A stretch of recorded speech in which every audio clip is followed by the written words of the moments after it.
Well, we reached the closing chapter of our look at the book of Ruth, the ultimate Hallmark movie here in the Bible.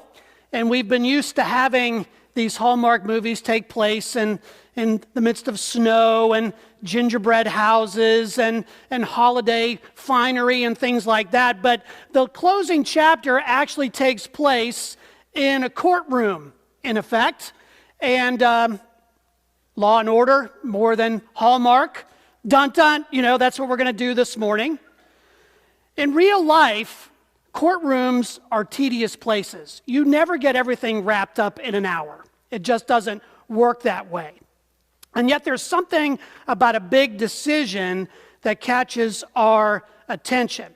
Now, you remember last week we were on the threshing floor, and we had some intrigue going on there and a marvelous love story sort of coming to its climax.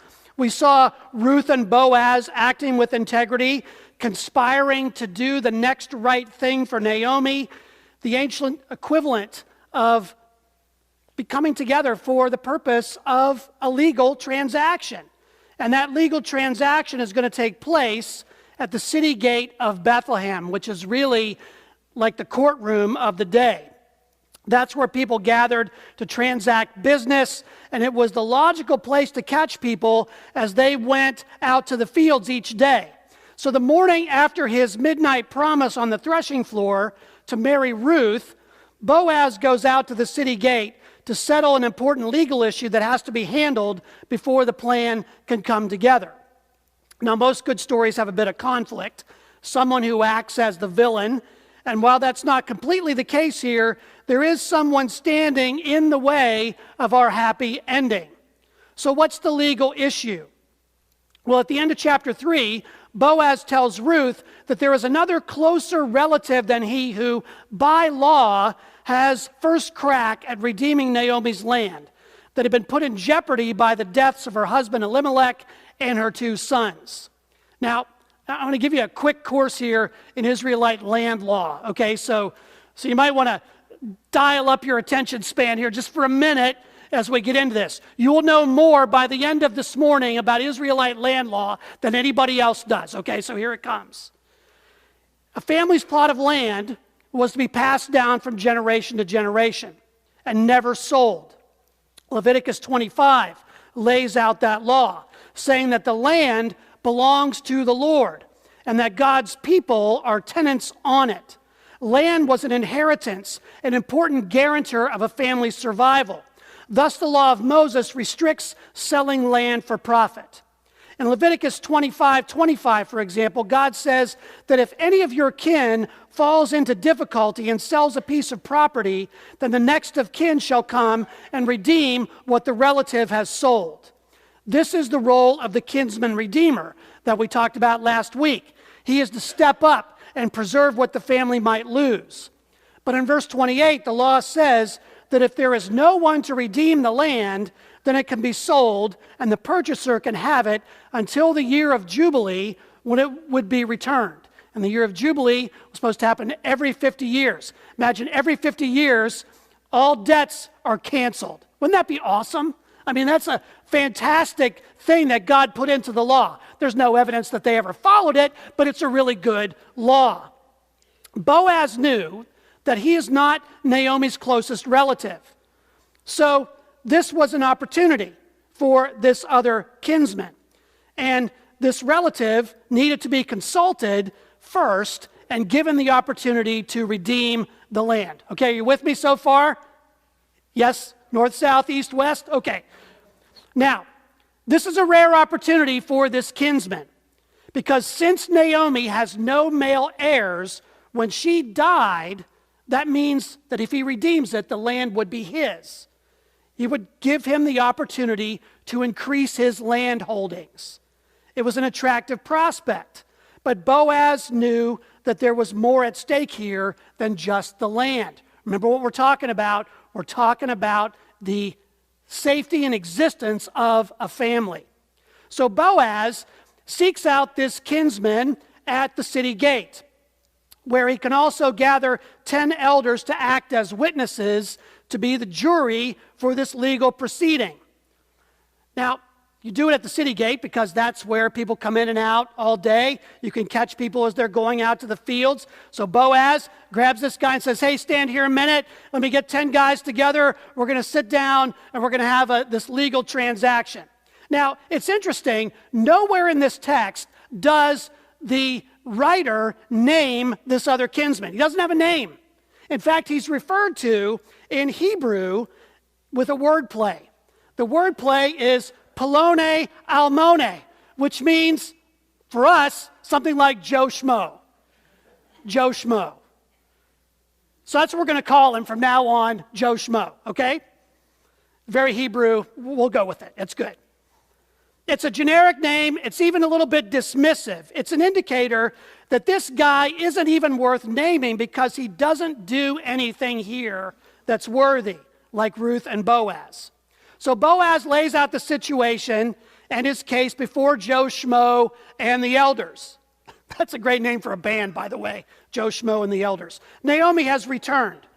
She's selling the land that belonged to Elimelech. And since you, Joe Schmo, are the nearest kinsman, you have the first opportunity to redeem it. If you choose not to do so, then I, Boaz, will redeem it.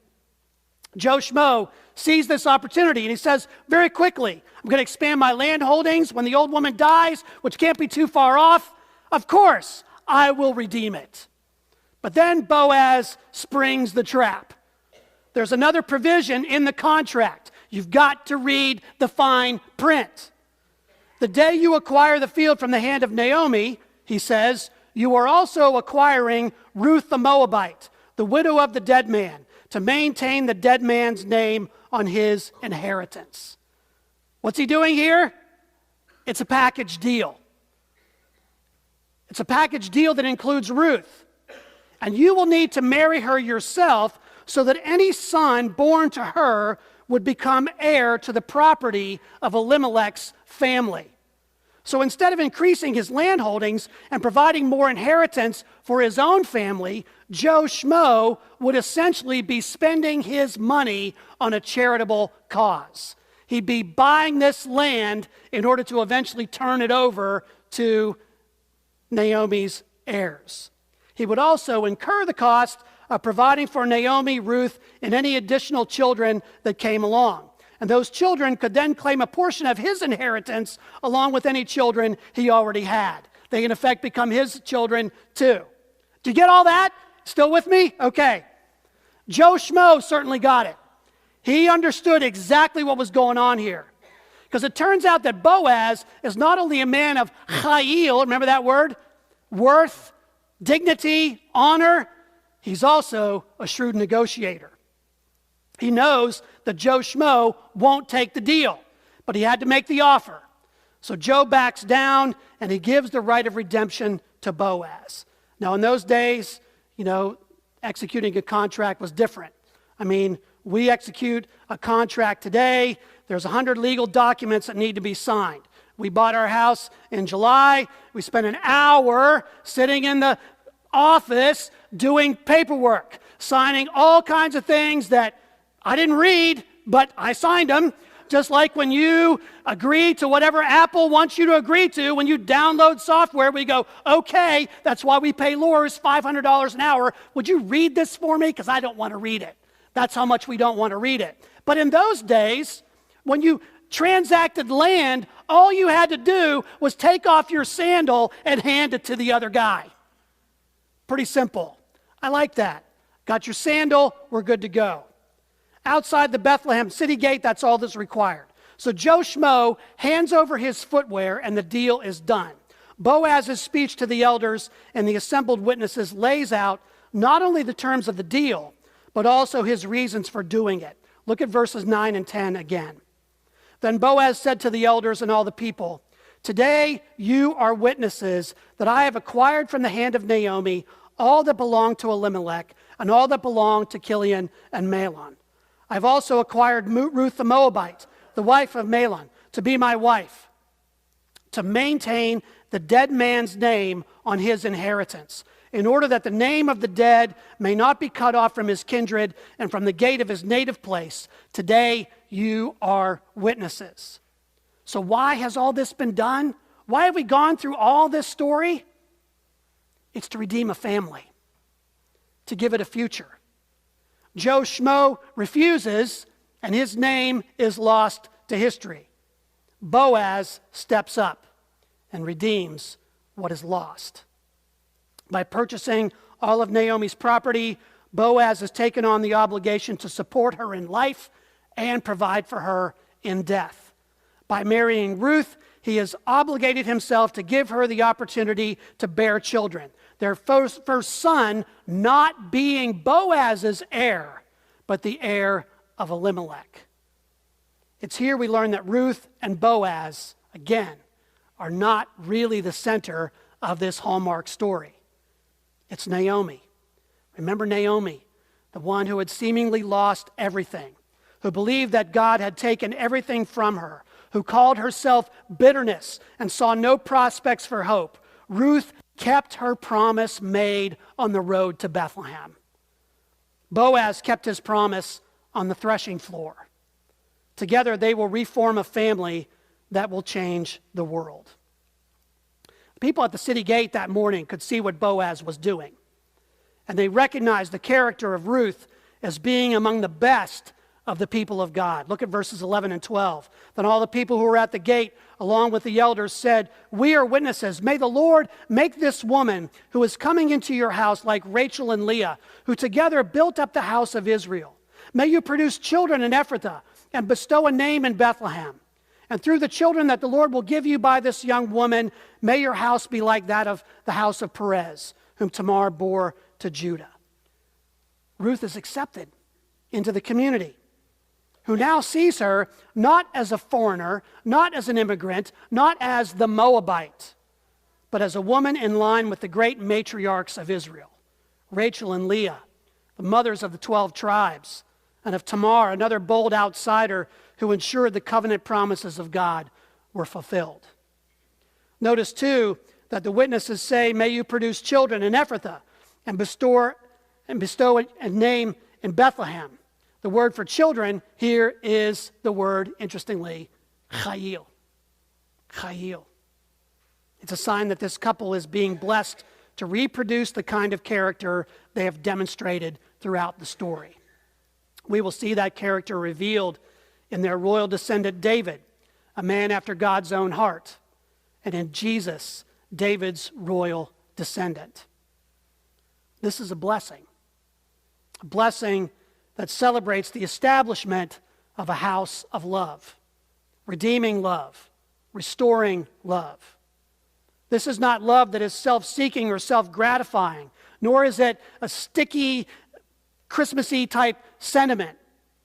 It's love that seeks to step up for one another, to redeem, to hope, to bring peace and joy where they're in short supply.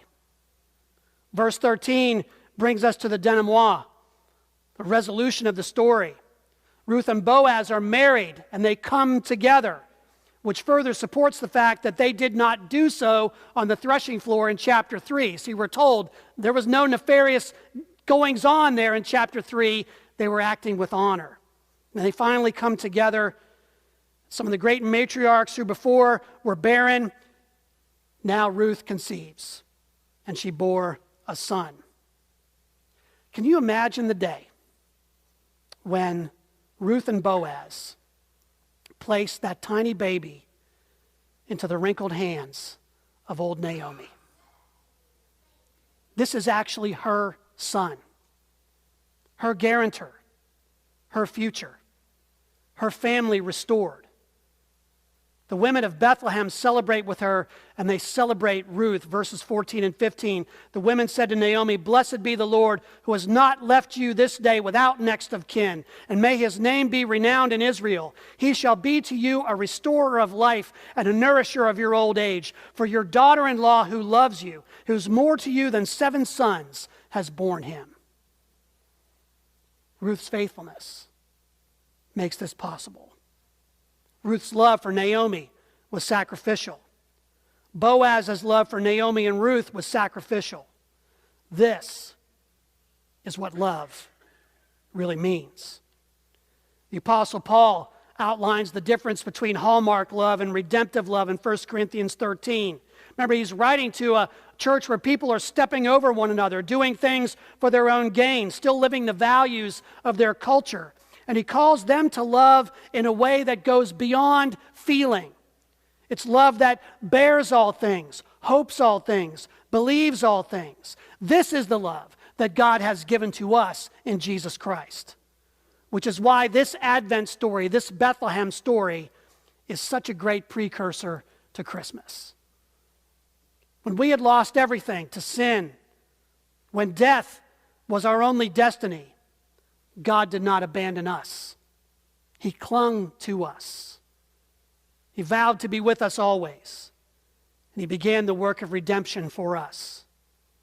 In Jesus Christ, God paid the price for our redemption on the cross, buying us back from the poverty and slavery of sin and death. He restored us to God's family, gave us an inheritance, and an eternal home with him in his house, his kingdom. At Christmas, we celebrate the birth of a son who has given us a future. A son made possible because of the faithfulness of a young girl named Mary and an older man named Joseph, who saw themselves as servants of the Lord. The women of the town called Naomi's son Obed, which in Hebrew means one who serves. The Son of God came among us as a servant and gave himself for our redemption. The story of Ruth, then, is a story about people who serve God and serve others.